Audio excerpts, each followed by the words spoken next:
Let's explore how Bodhidharma failed his way to success. Whoops, let's get the right page here.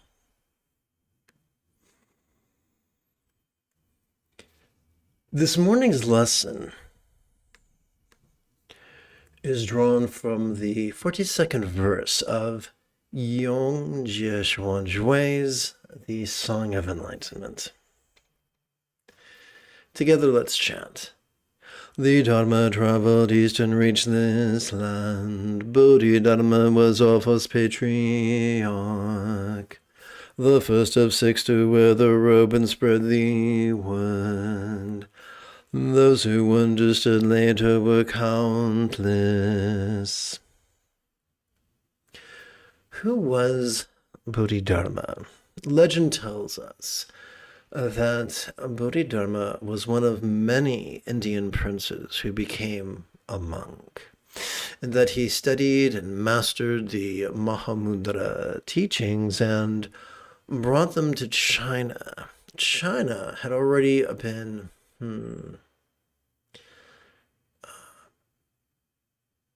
pervaded by Buddhist missionaries who taught various flavors of Buddhism. But my understanding is that the legend tells us that the Bodhidharma was the first to basically just teach meditation. And contrary to the slogans of fundamentalists, he did read Buddhist scripture, and he referred to Buddhist scriptures of the Mahayana canon. So this whole idea that Zen is a transmission beyond the scriptures is just a slogan taught by lazy-minded teachers.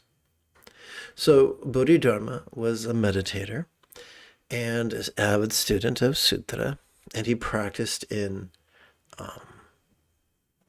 China for the remainder of his days. Was he a great evangelist? Now, clearly, I cannot spell the word evangelist. But no, I'll let you decide if he was a great evangelist. He only, after a lifetime of study and practice, Bodhidharma had a whopping 2 students.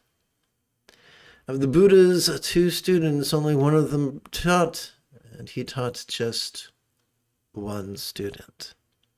That 1 student became known as the 3rd Chan Patriarch, and he wrote a wonderful treatise on non-duality that is still savored today by students of both Chinese Chan and Japanese Zen.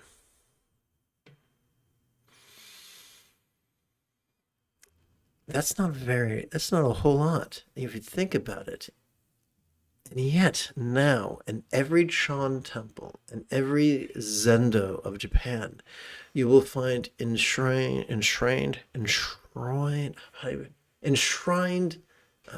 drawings of depicting Bodhidharma's stylized likeness.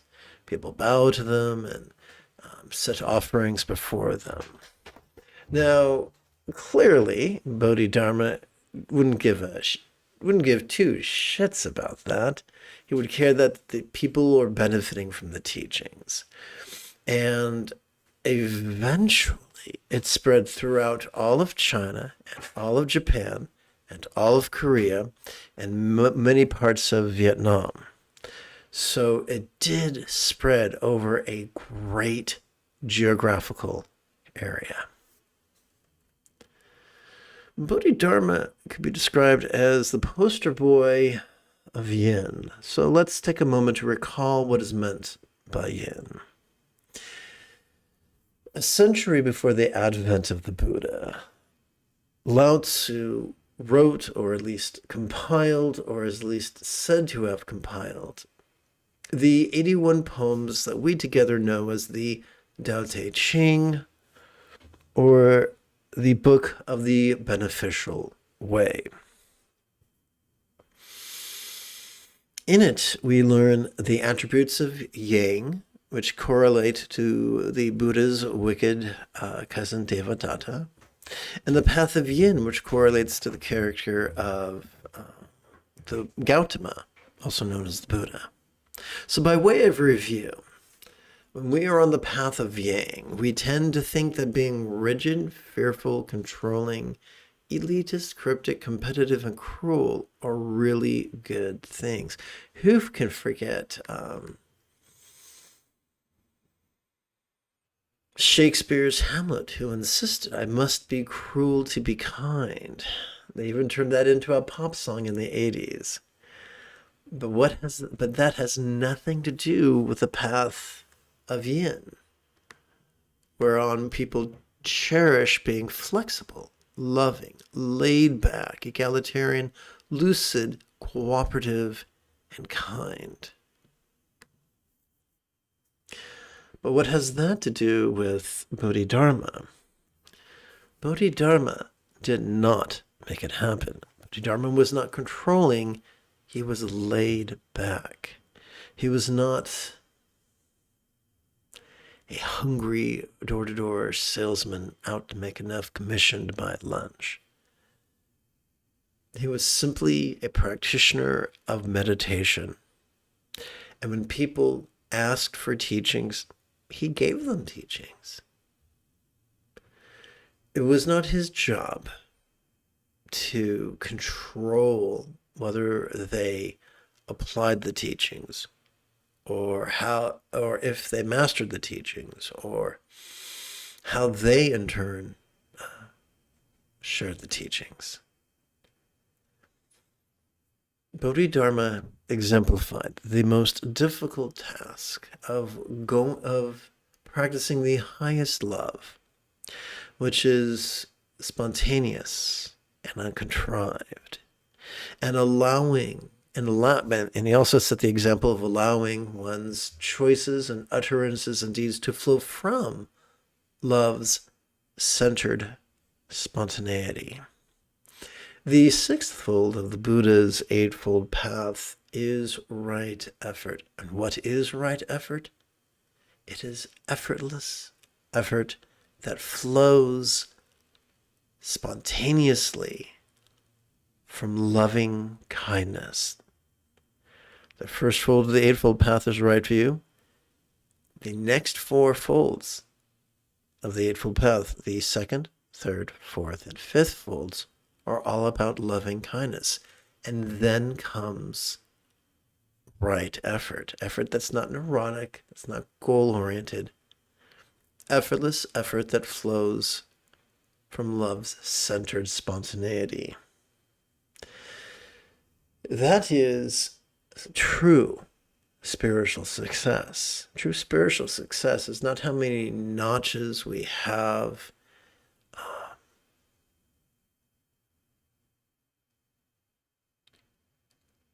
I want to say on the stock of our gun, not how many disciples we've made, or how many converts we've made, or how many temples we've founded. Success on the path is simply mastering the eightfold path, getting so good at the eightfold path that we practice it spontaneously, habitually, easily, and effectively. How effective was Bodhidharma? Well, he did not make it happen. And yet it happened.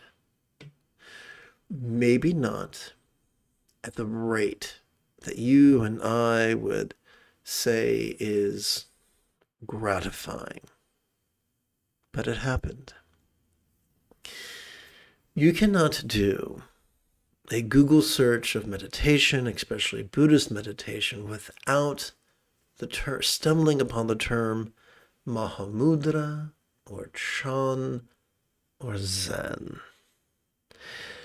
And yes, it could be argued that there were very many permutations of his teachings, some effective and some ineffective, some yang and some yin, some ugly, some beautiful.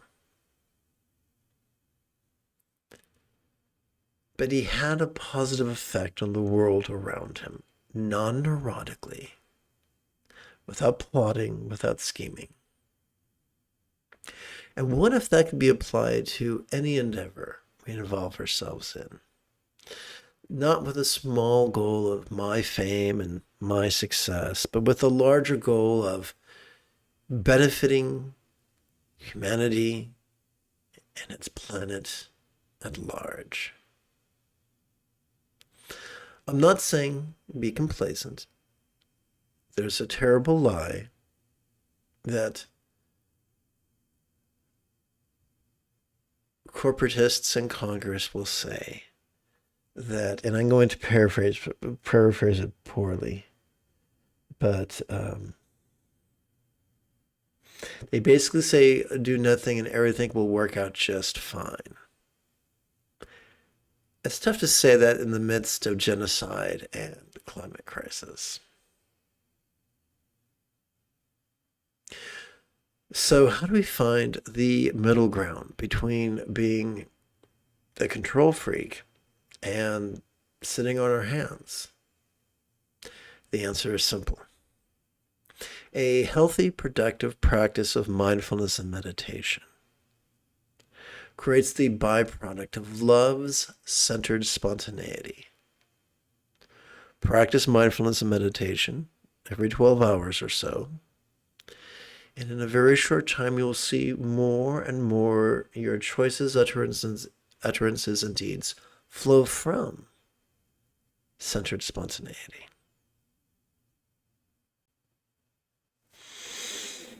I look forward to chanting and meditating with you this morning after approximately 30 seconds of housekeeping.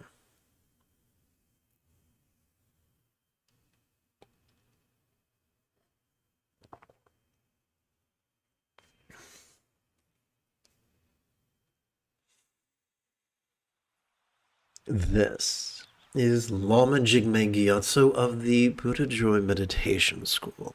For more than 30 years, I spent more than 8 hours a day every day, studying, practicing, mastering, and reverse engineering the teachings and techniques of each school of Buddhism so that you wouldn't have to. Welcome to Meditate Like a Jedi, which is made possible. Which is made possible due to the generosity of viewers just like you.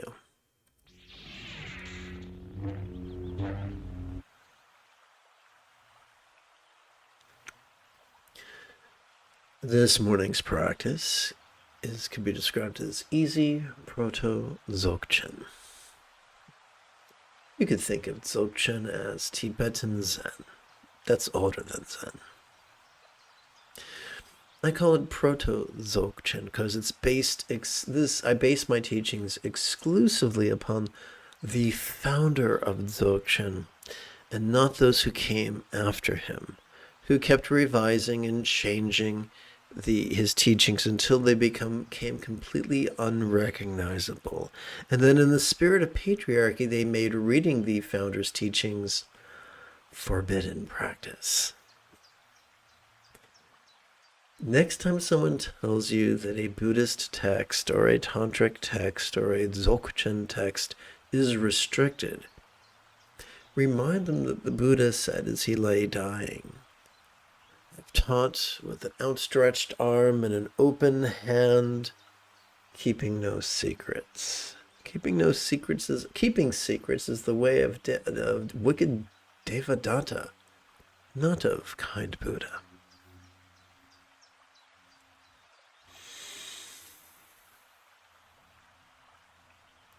Recitation is not necessary, but it can be a useful mnemonic device. The Buddha taught an eightfold path. And one of the fringe benefits of practicing with me this morning is that we will touch upon each of the eight folds of his path in a way that hopefully makes sense. We're going to touch on right aspiration, right view, right zeal's second, first, and sixth folds of the Buddha's eightfold path before we meditate, and we're going to do it in a really easy way by chanting something known as empathetic bodhicitta and enthusiastic refuge. We're going to perform 2 recitations. The first one is going to be very literal. Consequently, it's a bit lengthy. And we're going to set it to a triplet ask chant, where we start off with triplets and then relax into a monotone. May I, together, may I liberate all beings from the tyranny of hating, craving, and clinging by relying on thee. Buddha's example, instructions, and students. So we see interdependence, the idea of liberating others, affecting others as interdependence, liberating others from the tyranny, which means making that tyranny a thing of the past, but that's impermanence. So interdependence and impermanence are the stuff that a liberating view of reality is made of. Striving to act on behalf of others is wishing love, the second fold of the Eightfold Path. And the enthusiasm that feeds this is the sixth fold of the Eightfold Path. Consider, if you will, these 3 nouns: example, instructions, and students. They are so useful to those upon the Buddha's path that over the centuries they've earned the metaphoric nickname of the 3 wish-fulfilling jewels, which is kind of like Aladdin's lamp. This is the second of 2 recitations.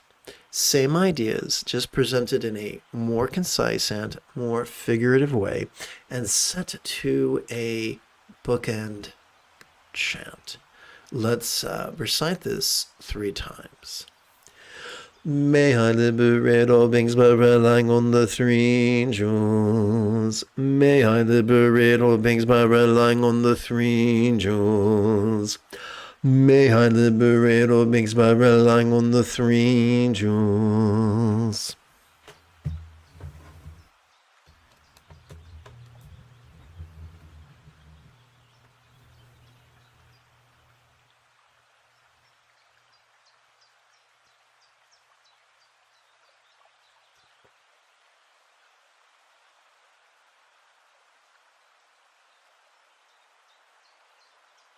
Despite the ravings of elitists, mindfulness and meditation are known by many names: sati pasati, chan, dhyana, proto-zen, mahamudra, mahasandhi, ati yoga, dzogchen, and treksho.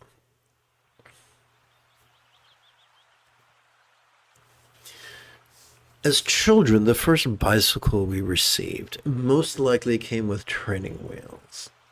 And although they were clunky, they got the job done. Similarly, this morning's first meditation is a trifle ungainly. During our inhalation, we could silently and mentally recite perceiving this very turbulent play of mind. This morning, in my little corner of Southern California, there are some high winds. These turbulent winds affect my chi in a very turbulent manner, so right now this is really poignant. During each exhalation, let's silently and mentally recite relaxing into mind's non-graspable nature. No, Virginia, this is not an affirmation. Why isn't it? Affirmation deals with belief.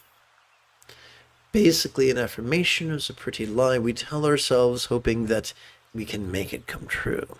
This is the opposite. This is actually what's happening right now through the lens of neuroscience.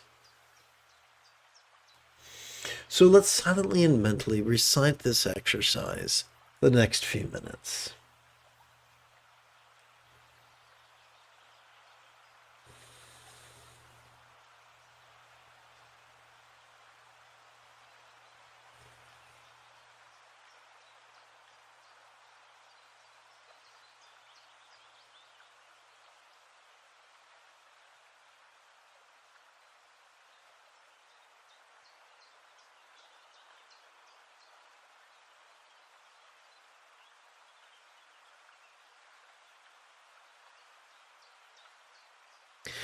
On the bottom right-hand corner, you might notice that we're going to perform this exercise for 17 rounds. A round consists, I present a round as consisting of one inhalation followed by one exhalation. But how do we count to 17? Simple. We count to 16 on the creases and tips of our 4 left fingers.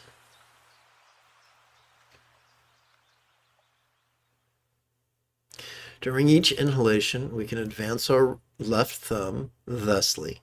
During the first round, second round, third round, fourth round. Fifth inhalation, sixth inhalation, seventh inhalation, eighth inhalation, ninth inhalation, 10th inhalation, 11th inhalation, 12th inhalation, 13th inhalation, 14th inhalation, 15th inhalation, and 16th inhalation. But I mentioned 17, not 16. Well, I'm sure you would agree that 16 plus 1 is 17. So before we count to 16, we count to 1. And how do we do that? By resting the great knuckle at the base of our left little finger upon the tip of our right little finger in our lap.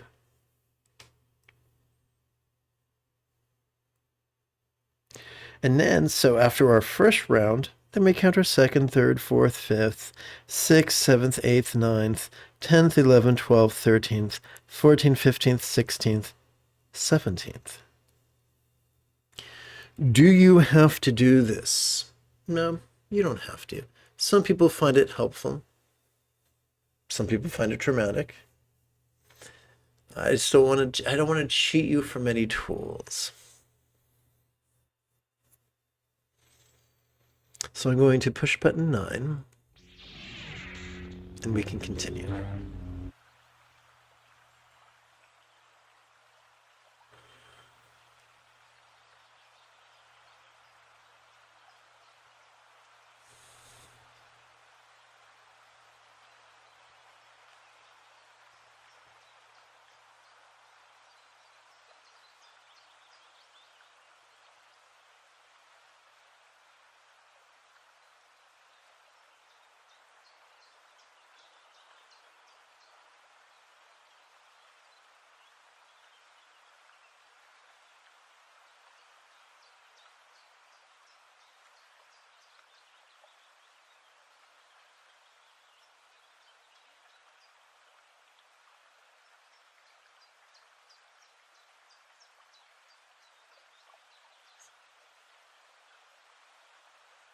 Let's remove the first of 2 metaphoric training wheels and reduce the length of our contemplative exercise from 12 syllables per breath down to just 3.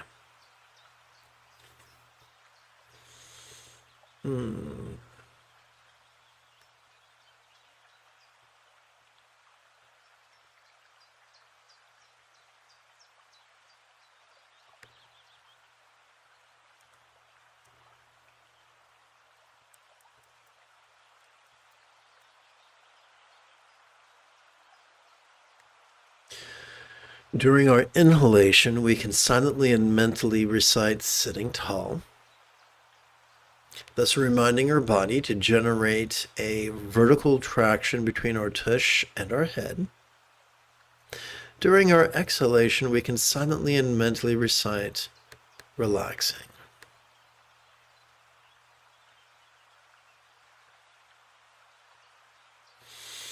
We can count now our second set of 17 rounds. How do we know it's our second set? Well, I'll show you right now.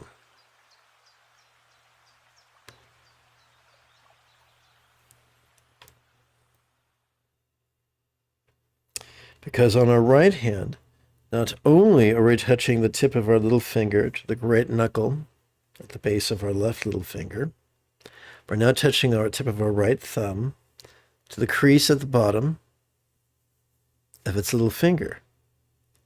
So that's how we count 17 sets of 17 reps. Ungainly, yes, but I find it to be useful.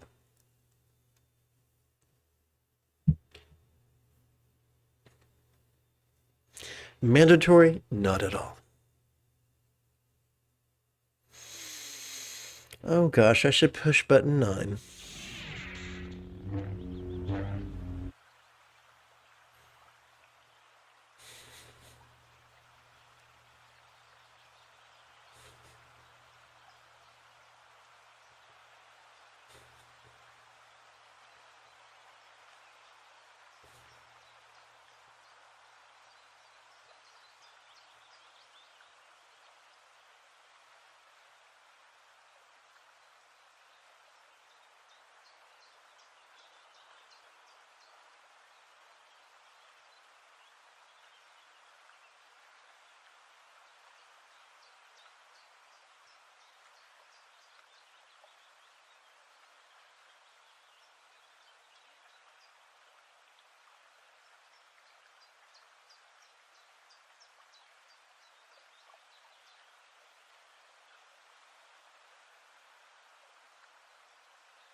For our third set of 17 rounds, during our inhalation, let's silently and mentally recite, notice this.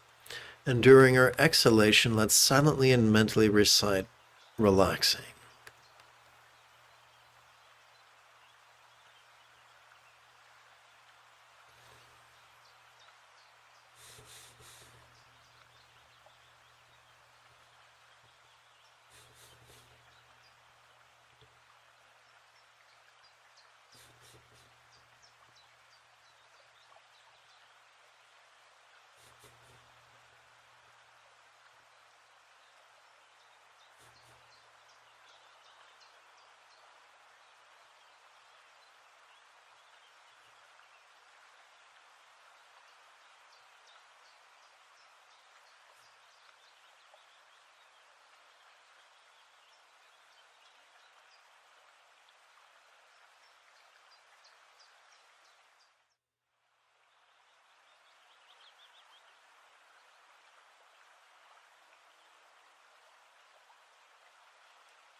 Now let us remove the second of 2 metaphoric training wheels, reducing the length of our contemplative exercises from 3 syllables per breath down to just 1.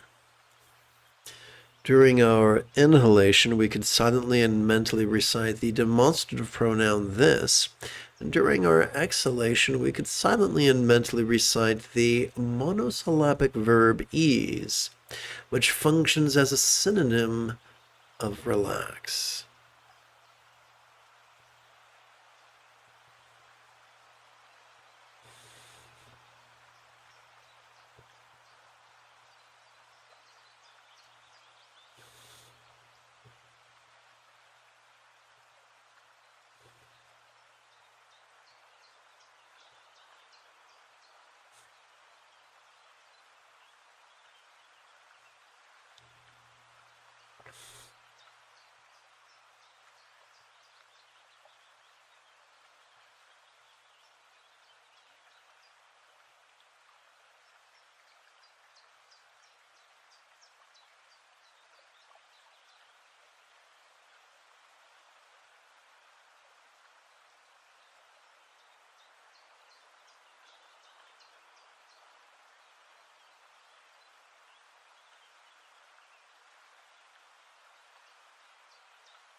Now that we've reached contemplative cruising altitude, together as a team, let us meditate as profoundly as Ahsoka Tano on Lothal.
If at any point you have a specific question about Buddhist chanting, Buddhist meditation, Buddhist philosophy, or how to apply them, simply type your question in great detail in the chat window.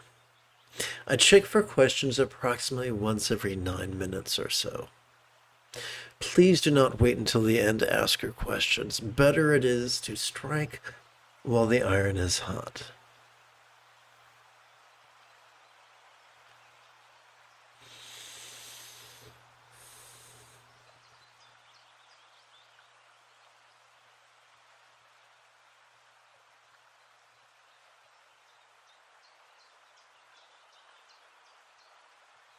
Let's take a deeper dive into inhalation.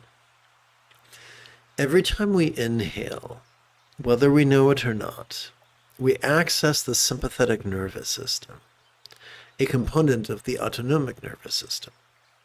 It is ensconced within the spinal cord in the region that correlates with the rib cage. It is not wired. It is wired neither for mind blanking nor active concentration, but instead to simply notice, and to do so vulnerably, passively, viscerally, and randomly. In Tantra, it's symbolized by Samantabhadri, who is known in Tibet as Kuntu Zong Mo, who could be described in English as the all-good one, or the all-good tantrika, the color of a cumulus cloud.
Let us now take a deeper dive into exhalation. By the way, if you just joined me, welcome aboard.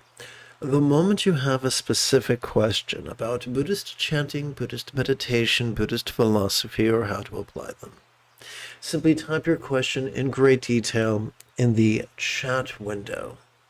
Please do not wait until the end. Better it is to strike while the iron is hot. As we breathe in, let's silently and mentally recite the demonstrative pronoun this. And as we exhale, let's silently and mentally recite the monosyllabic verb ease, which functions as a synonym of relax.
Let's take a deeper look into exhalation.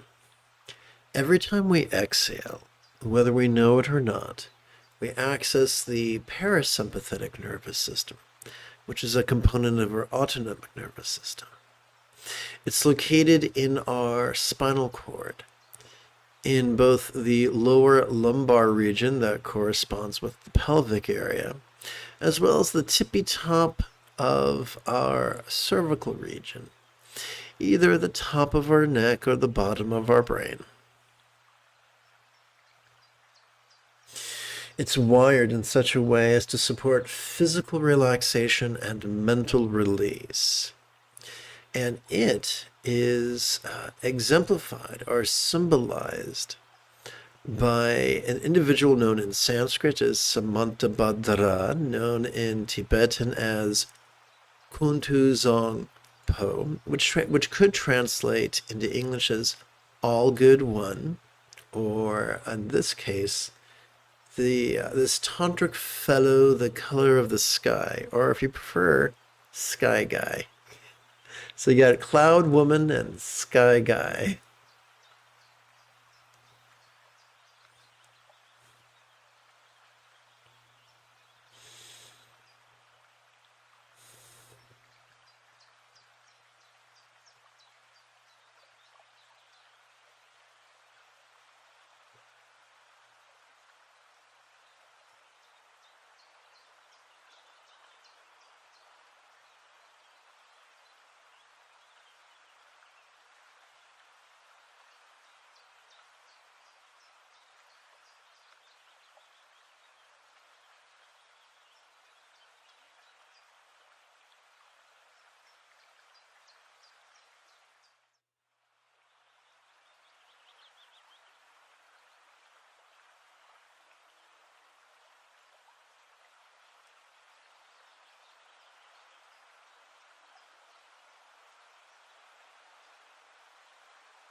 Let's explore the iconography of Cloud Gal and Sky Guy. The first thing you'll notice is they're naked. Or unless you're from Texas, then they're naked. So their nudity reminds us of the vulnerability that is part and parcel of mindfulness,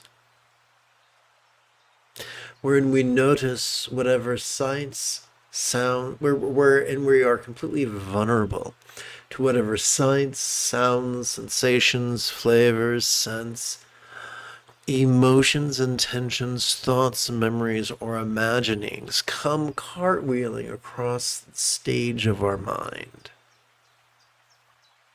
without trying to shove some away or hold on to others.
Let us consider, let us consider the translucence of Cloud Gal and Sky Guy.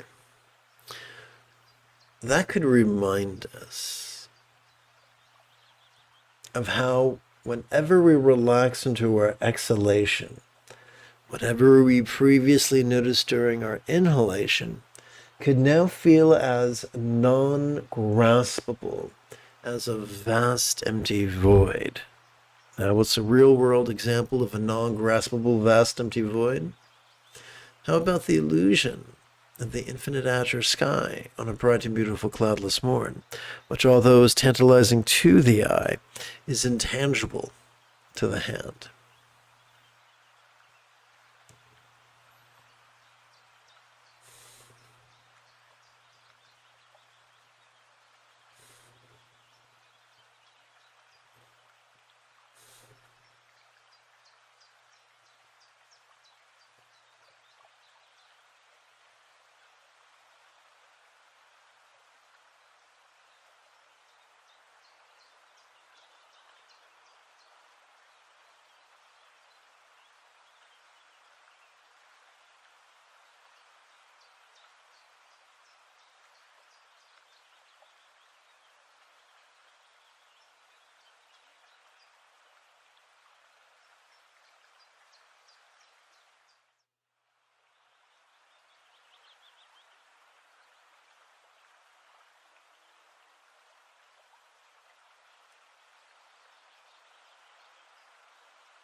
The beauty of Cloud Gal and of the iconography of The archetypes of Cloud Gal and Sky Guy remind us that the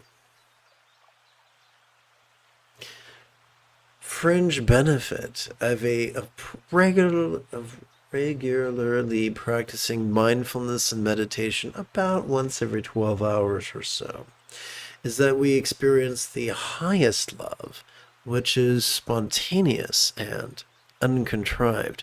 Those who have to force their love, who rely on contemplations and emotional manipulation, are doing so because they're not practicing mindfulness or practicing concentration. Concentration excites the amygdala, the seat of aggression and fear at the base of the brain. It makes cranky bastards of us all. However, fMRI studies have shown that mindfulness and meditation allow our blood mass to collect around our anterior cingulate gyrus, a couple inches behind our forehead, the seat of empathy.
Let us consider the Cloud Gal. She is depicted as sporting in wild abandon. This reminds us that spontaneity is superior to contrivance.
Consider, if you will, the stability with which Sky Guy sits. This reminds us that there are two flavors of spontaneity: scattered spontaneity and centered spontaneity. And the byproduct of a healthy mindfulness and meditation practice is love's centered spontaneity. Fortuitously, when our choices, utterances, and deeds flow from love's centered spontaneity, life works out and becomes remarkably manageable. Manageable is not the right word, but life works out so much better.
Consider, if you will, the tantric union of Cloud Gal and Sky Guy.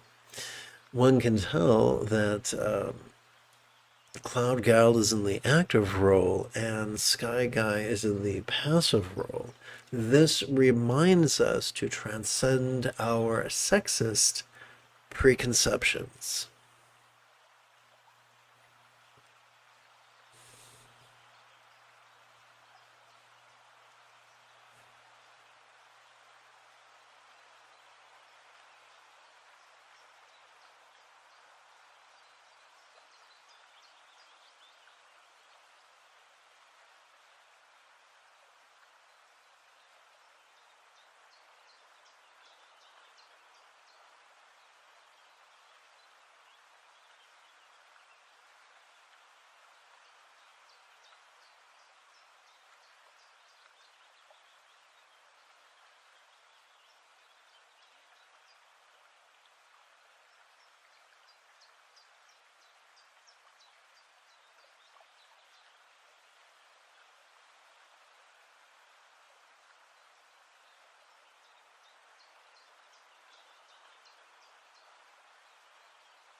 Consider, if you will, that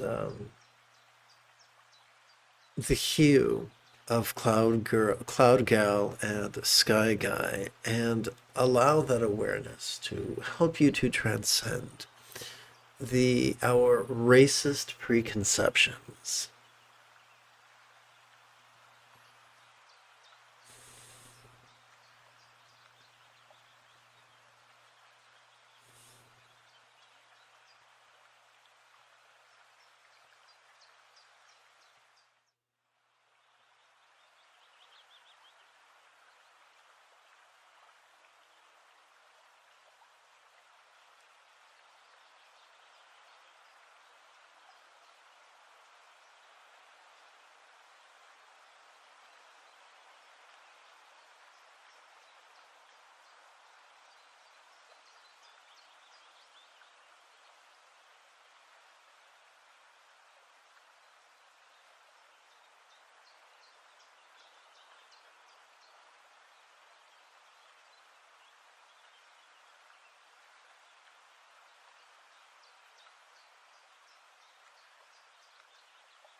Consider the nudity of Cloud Gal and Sky Guy. Their absence of fine silks or shabby rags reminds us to transcend the preconceptions of classism.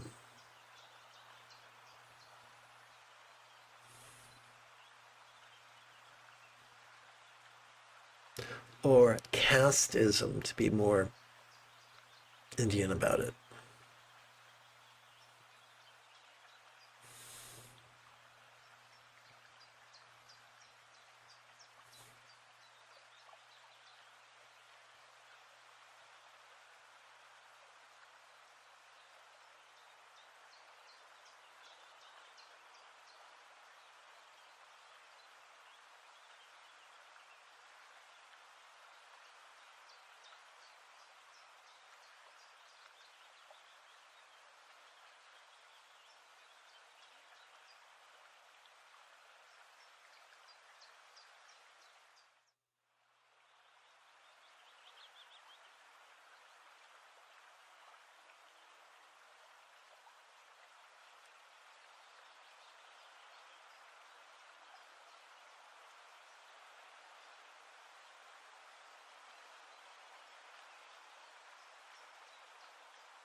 Consider, if you will, the hair color of Cloud Gal. India is the land of brunettes, and as brunettes age in India, they often begin rinsing their hair with henna. When a woman becomes sufficiently old, her hair is completely the color of henna. This iconography could remind us of a post-menopausal widow taking a strapping young man as her tantric partner. Come, let us transcend our ageist preconceptions.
Let us consider the name of this tantric archetype.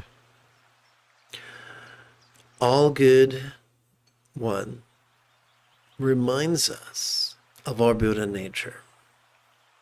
Buddha nature is a quaint, iron edge way of describing what we would describe now in the Silicon Age, where we have all sorts of fun imaging devices, is the neural architecture that supports enlightenment. The sympathetic nervous system that supports mindfulness, the parasympathetic nervous system that supports meditation, and the anterior cingulate gyrus that supports empathy.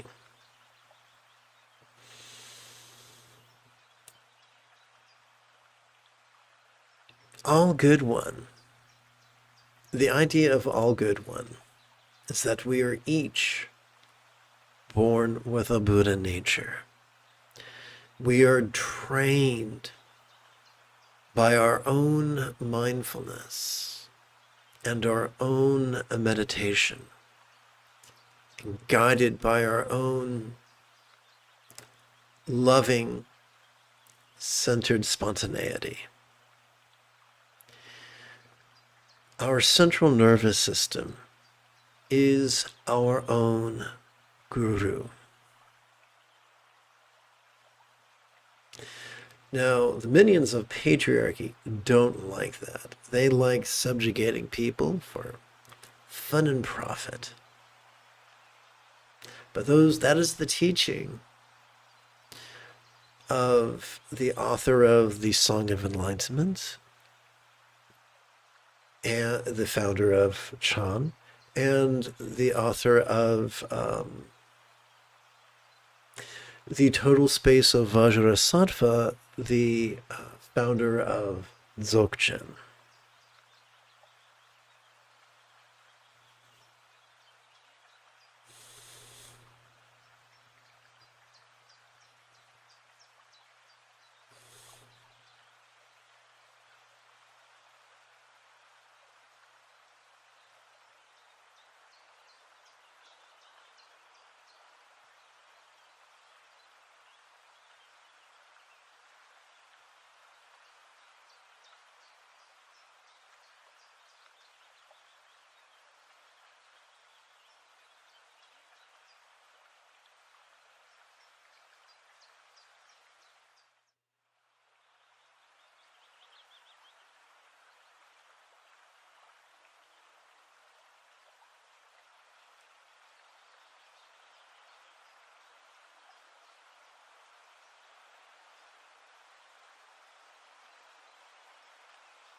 Some emotions are pleasurable.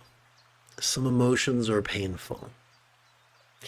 But whether pleasurable or painful, once we begin relaxing into our exhalation, all emotions share the same taste of non-graspability. When we breathe in, we experience duality. When we vulnerably breathe in, we experience the duality. When we relax into our exhalation, we experience non-duality. Both are fleeting and ever-changing.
There will be some times when during our inhalation we experience anger. But as we relax into our exhalation, that exact same anger could begin to feel as non-graspable as a vast empty void. And that is mirror-like wisdom.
There will be some inhalations when we experience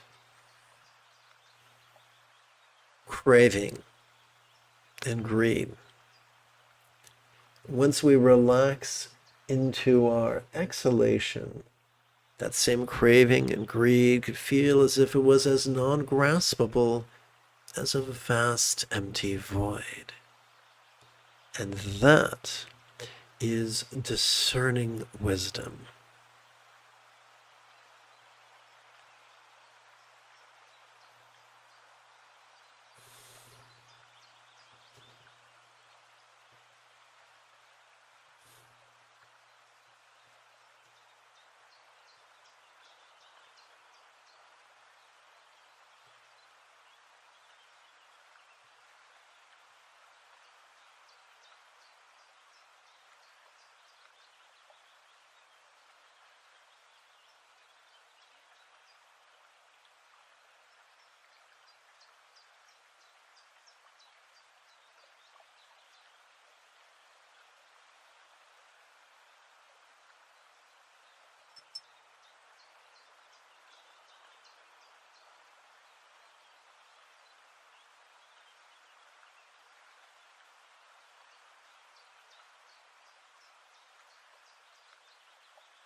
There will be times when during our inhalation we experience great befuddlement and turmoil. However, when we relax into our exhalation, that turmoil can begin to feel as non-graspable as a vast empty void. And that is the wisdom of the basic space of all phenomena.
Let us seal this morning's practice by chanting the recitations of kind ethics and the four immeasurables. May all beings practice of kind communication, conduct, and calmness for the spontaneous and uncontrived.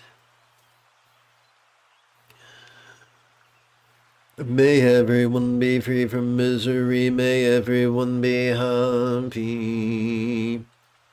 May no one be separated from the happiness. May everyone have balance from the tyranny of hating, craving, and confusion freed.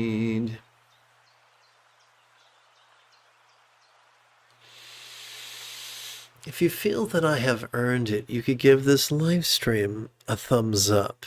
You could even help support this channel. In approximately 10 hours or so, maybe 10 and a quarter hours, I would very much like to return to lead today's evening meditation class and group practice. And if you are as geeky as me, may the Force be with you always.